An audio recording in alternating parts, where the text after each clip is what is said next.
Hi and welcome. My name is Kelly Horan. I am the deputy editor of the Boston Globe's Ideas section. And today I'm going to be speaking with Scott Kirschenbaum. He's the director of the film you just saw, The Last Ecstatic Days. His earlier films include the Alzheimer's documentary, You're Looking at Me Like I Live Here and I Don't, which aired on PBS's Independent Lens, and the birth documentary, These Are My Hours, among others. Scott, welcome. Thank you for participating in the Globe Docs Film Festival and for making this documentary. It's very powerful. It's very moving. I feel also like it's very important. The film opens with a quote by Thich Nhat Hanh, the Buddhist scholar. If one doesn't know how to die, one can hardly know how to live, because death is a part of life. That's so compelling, and it seems to be a big takeaway from this film. Did you know that before you made this documentary? No, it was actually during the course of post-production that one of my producing partners, Hannah Fowler, introduced that quote to me.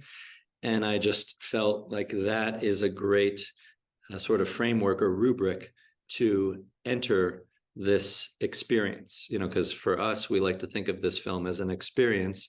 And a lot of that quote is as applicable for me as hopefully any of the viewers. I didn't know how to die. And now I feel like I do have a sense of that. And that quote just really speaks to me. So I'm incredibly grateful that I was introduced to it. Yeah, a lot of resonance there. It reminds me of another saying that I love, which is how we do anything is how we do everything.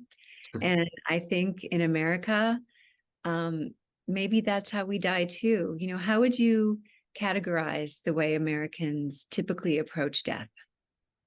I think that point is particularly applicable with Ethan as well, because if you think about it, the majority of America is probably death phobic, or at least doesn't want to discuss death frequently or in common conversation. And here we have a young man, Ethan, who's 4 years younger than me. And I don't know how much he was discussing death, but it sure was the case that it became his cause célèbre to help us understand what a positive approach could look like if you receive that terminal diagnosis. So I just personally have had no language or vernacular for how to engage in these conversations. I know it's very touching, to go to funerals and to listen to an eloquent obituary or eulogy. But I just don't know that there's any comfort in that space. And certainly there isn't a sense of community around dying. And that for me is the main gift that Ethan gave us, is he showed us this way of calling in community to be at his bedside. Yeah, and the sense I got from watching him is that well before his diagnosis, he was someone living very mindfully and in the moment, and with a real presence and a view to, the way he left people feeling.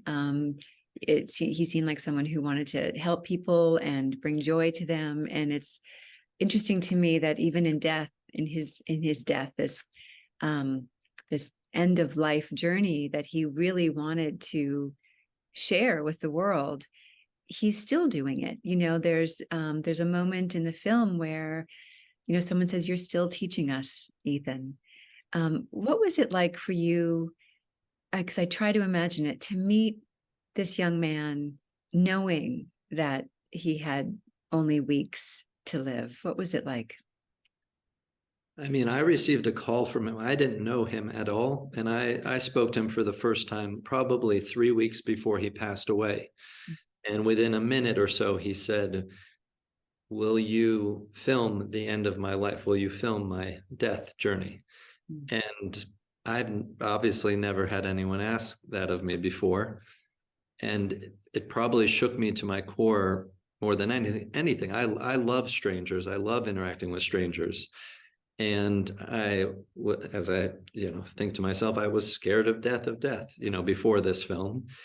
And it was only through the sort of gentle sort of guidance from Dr. Aditi Sethi and the community of people who showed up that I was able to feel comfortable with Ethan.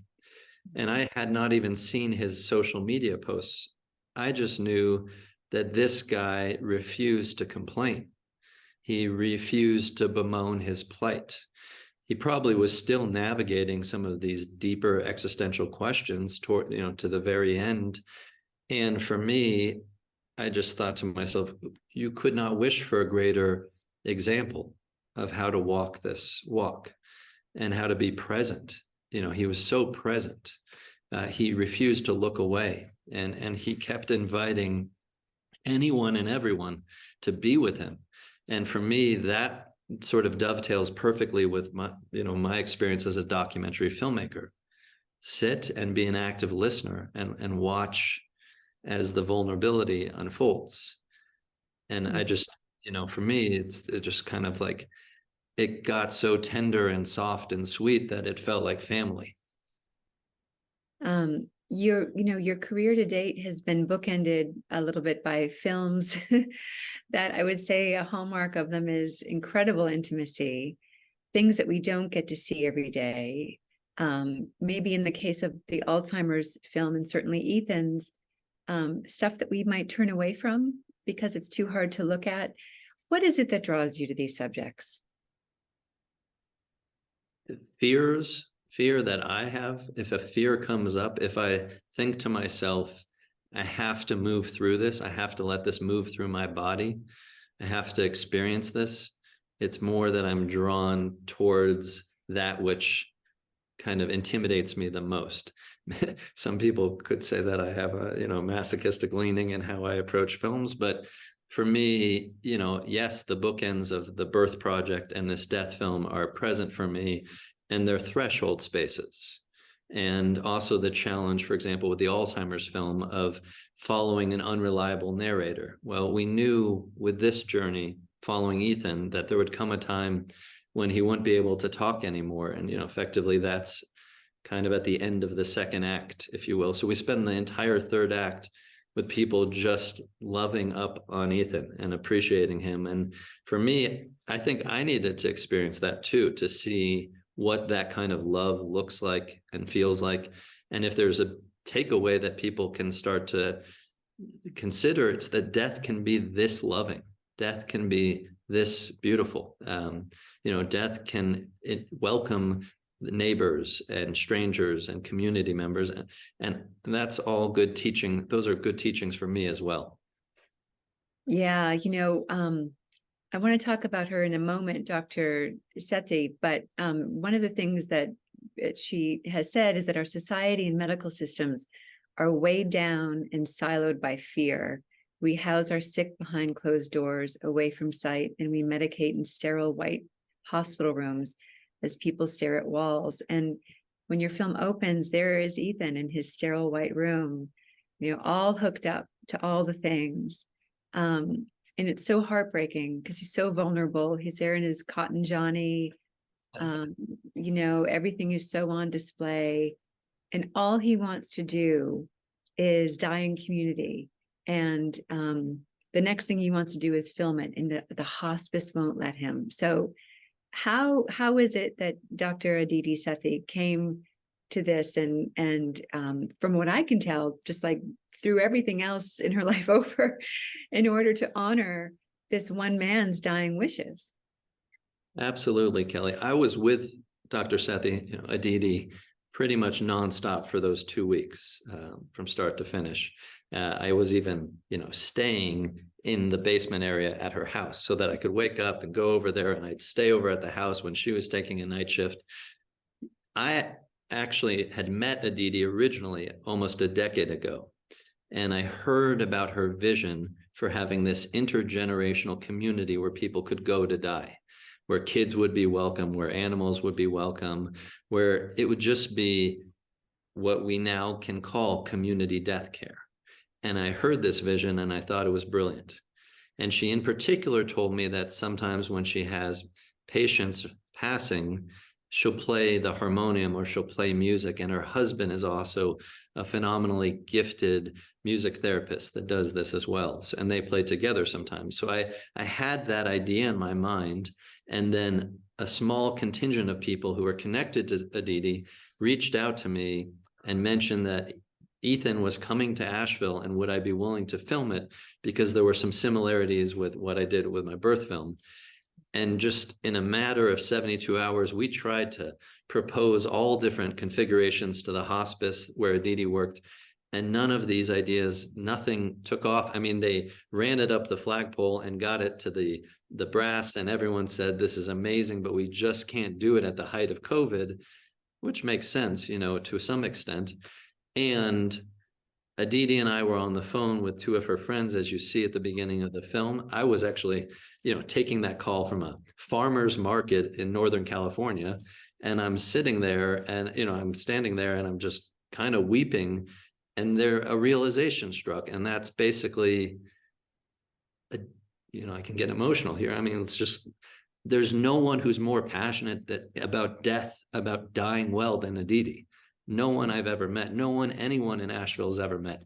So if there's anyone to go to bat for, if you're not already convinced by how beautiful Ethan is, then you meet and you get to know Aditi as well, and you're just ready. And that's why all these people showed up around the clock to support her.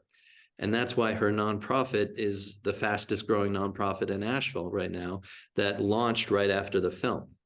So she's just a singular presence, and she loves this work. She loves this work. So it's an honor to get to be on this journey with her. Yeah, it's clear that she does. I found her so moving to behold, and just the way she interacted with Ethan and spoke with him and comforted his mother. You know, I found those scenes really powerful and difficult, you know, thinking as a mother of losing my child. It's just not the natural order of things. I wanted to ask you about what it was like to film Ethan's last breaths. There's this very beautiful long take where you go from Ethan's face, where, you know, we see that his breath has become erratic, his breaths are spacing out. We know it's the end. And you pan slowly down the length of his body, and you see that he's still breathing at intervals. And then you arrive at his hands, and the breathing appears to stop. And I mean, I get chills just thinking about that scene. I almost couldn't process what that must have been like. So what was that like for you? I mean, it has to be the most intimate thing. And here you are with a camera, but you've got this intuition to do that long sweep down his body, like taking in the measure of a man in his last moments. Can you talk about that? I think you just really capture, I mean, this idea comes up for me, like, what does it feel like to die in full, to be respected in your death? And one thing that Aditi's instilled in me is this idea that after someone takes their last breath, there's still all this period of grace and ease and time for everyone to be in that space with the person who just passed, as they, you know, are leaving their body. And so we had this sense from the very beginning that when Ethan passes, we just stay with him. We stay with him. We stay with his mom, his dad, his community. We stay there. And you know, one comment that I've received from someone who saw the film is that there's kind of like this, as we journey with Ethan towards his death, we're also going closer and closer with him to his body. And that's, as you see some more intimate photos clips, you know, and even at the end, we're seeing in the sort of denouement, as everyone's cleaning his body and washing his body and preparing his body. And so in a sense, it's kind of all, it's about reverence, you know, it's about reverence, doing right by Ethan. Yeah. And boy, do you. And there's another beautiful moment where you show us the people making the pine box that he's going to be buried in. I mean, when you open the film, there's a little girl decorating the box, but we don't know what it is yet. And then you realize what it is, and it's like, oh my gosh, that's a coffin. That was very powerful. What was behind the decision to capture that? Because I'm not sure that it would have occurred to me to show where he was, where his physical form would go once his spirit had left his body. Well, a few things to note, Kelly. One is that young woman who's decorating the box at the beginning, that's Aditi's oldest daughter, Sahana. So I just love that. I love that. That's how we open. Secondly, that box was created by a professor, a sculpture professor at UNC Asheville named Brent Skidmore, who's in the film. And Brent was pretty much a stranger to Ethan. And he's the one who says, we need to say yes to a stranger. So he gets all his art buddies to help create this box, casket for Ethan. And that was all behind the scenes. You know, we send a camera person to go document that and everything, but it's just, it speaks to that sort of, it's not just the joie, if I can say, like joie de vivre around this, you know. And then I also will say the decision to start there is definitely, you know, I had an amazing editor I got to work with, Alex Harvey, and that was his call to start right there. So I think it's a profound way of entering this experience. It really was. And then you see the hole in the box and you can see Ethan there. It was very, very powerful. There's another process question I want to ask you about, which is the decision not to use a narrator, which is so typical in a documentary. And the way I saw it was that you were trusting your viewer to fill in the gaps that a narrator might fill in. So, for example, you know, we never see Ethan's parents interact. They're on either side of his body. They're in grief, but they don't interact. So we infer from that there was trouble there. And there's just other little things that we infer along the way. Did you know going in that you didn't want to narrate this and you just wanted Ethan to be your guide? Our kind of conceit was this non-linear exploration of the layers of consciousness of a dying person.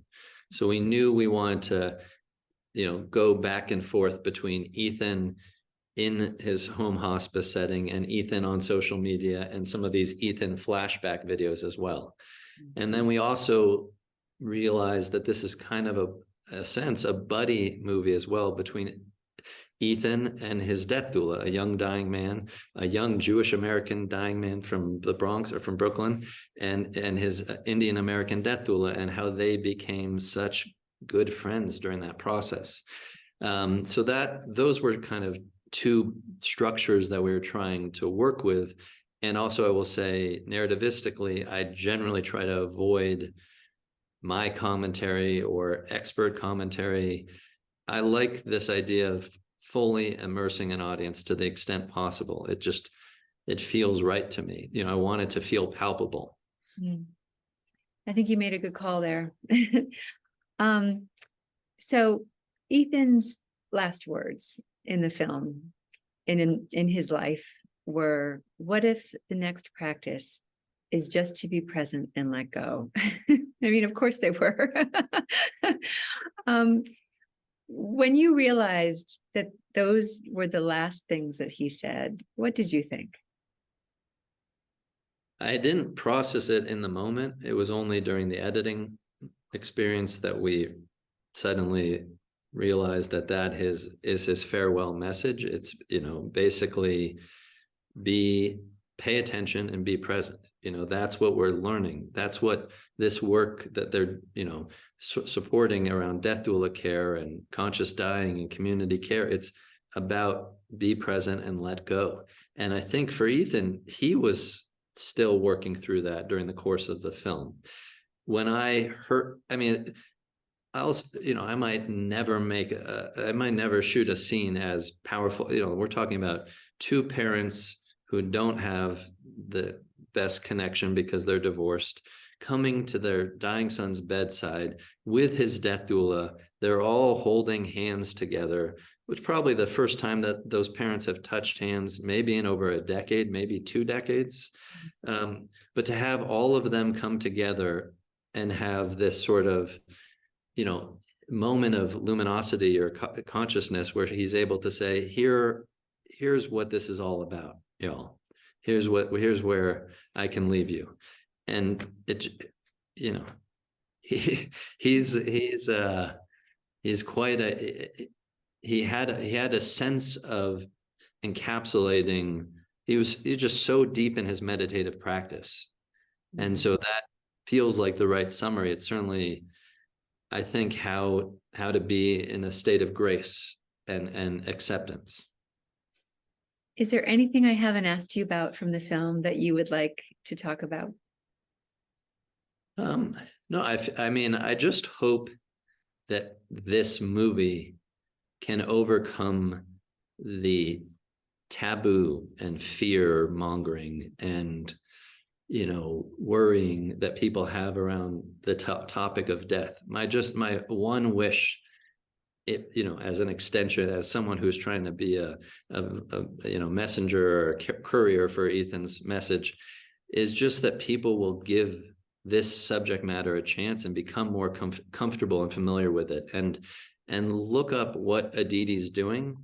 So I think that's what I would want to say is, if you love Ethan and you love what the experience that Ethan had with Aditi, look up the Center for Conscious Living and Dying, because that is the future of death care in America.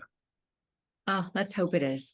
Scott Kirschenbaum, the director of the LAST ECSTATIC Days, thank you so much for making this film and for your time. I'm really grateful. We all are. Thank you very much.